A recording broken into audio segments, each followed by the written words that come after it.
দিনের সাধকরা তারা কিন্তু মায়ের কাছে একটা ডন্ডি বাঁধত।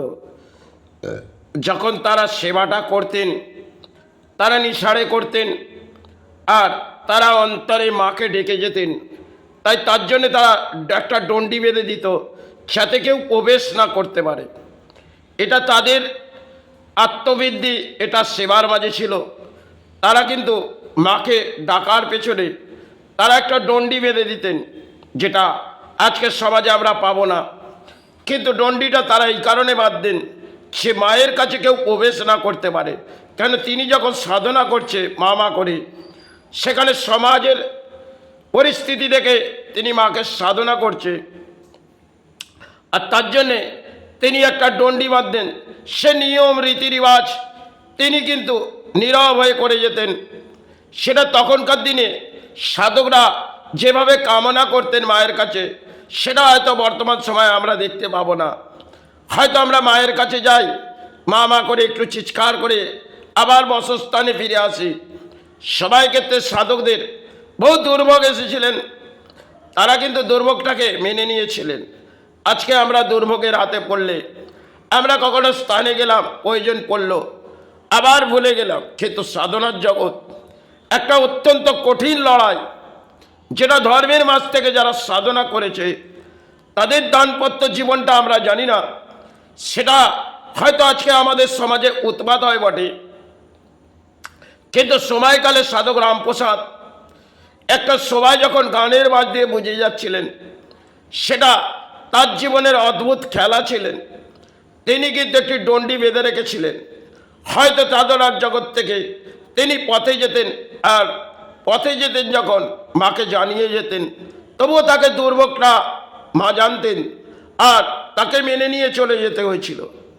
তিনি গানের মাঝ দিয়ে যা বুঝিয়ে গেছেন, অসাধারণ গান, কিছু হয়তো বাংলায় আবির্ভাব হয়েছিল, সেগুলো ধর্ম জাগানোর জন্যে তিনি গেয়ে গেলেন।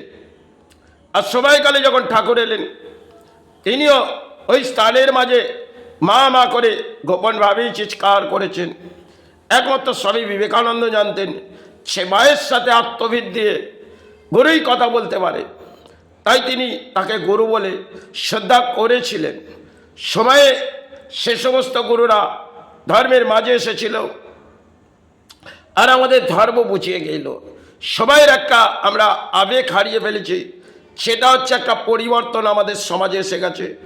সবাই সাধক রামপ্রসাদ সে সময় একটা গানের মাঝে ঝড় বইয়েছিল, কিন্তু সেই ঝড় সময়কালে বেজে ওঠেনি।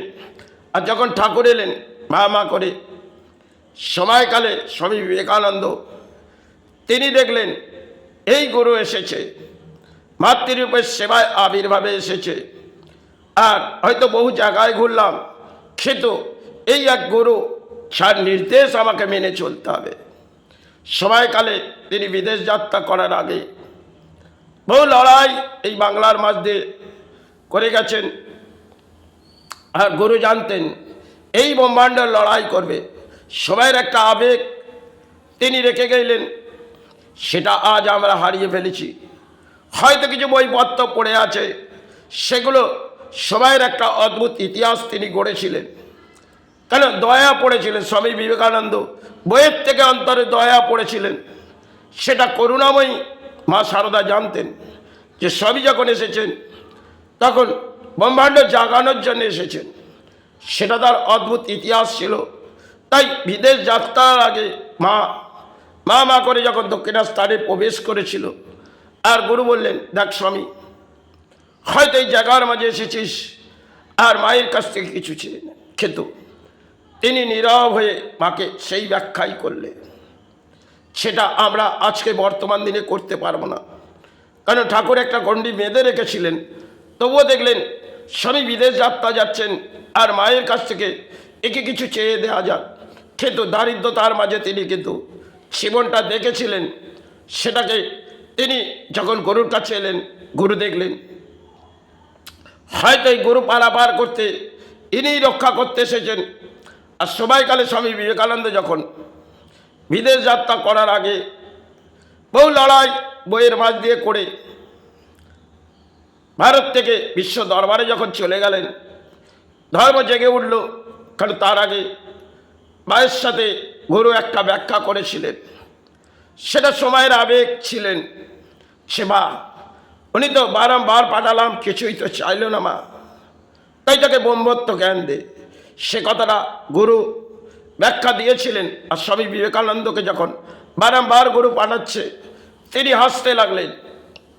সেটা তার গুরু ছিলেন, তিনি জানতেন তিনি তো মাতৃ সেবা করেছিলেন, হয়তো প্রাণে মা করেছে, কার করেছিলেন। সবাই কালে মা সারদা, সবাই চরণ ভরিয়ে একটা সবাই বিদেশ যাত্রা যখন করতে যাচ্ছেন, বলছে মা, এই যে বিদেশ যাত্রা করতে যাচ্ছি মা, ফিরে হয়তো আসবো, বেশি সবাই হয়তো এই জায়গায় কাটাবো না। মা চোখের জল গড়িয়ে ফেললেন। তারপরেই যেটা ঘটলেন সেটা হয়তো আমরা কিছুটা জানি। বিদেশ যাত্রারা যখন করেছিলেন তখন কিন্তু কখনো অসুস্থতার মাঝে থেকে কাটাতে হয়েছিল। আর গুরু জানতেন যেই বিদেশ যাত্রার পেছনে ওনার অদ্ভুত লড়াই থাকবে, আর তাতে ধর্মজ্ঞান ব্রহ্মাণ্ড জেগে উঠবে। যখন মাতৃরূপে তিনি সেবা করেছে তিনি তো জানতেন। আর স্বামী বিবেকানন্দ তিনি বুঝে উঠেছিলেন সে এই গুরু, যাকে গুরু গুরু করে এই জগতে খুঁজে বেড়াচ্ছিলাম, সেই তো গুরু। সেটা তার জীবনে তিনি গুরু পেয়েছিলেন বটে, আর মাতৃরূপে তিনি সেবাও করেছিলেন ঠাকুর। সবাই মা সারদা আবির্ভাব। স্বামী বিবেকানন্দ যখন বিদেশ যাত্রা যাচ্ছেন, মাকে প্রণাম করছেন। মা, এই যাত্রা বিদেশ, কারণ ভারত থেকে বিদেশ চলে যাচ্ছেন। তখন গুরু বললেন ওকে যেতে দাও, উনি তো ব্রহ্মাণ্ডের মাঝে লড়াই করবে। তাই মা সারদা তাকে যেতে দিলেন। সময়ের একটা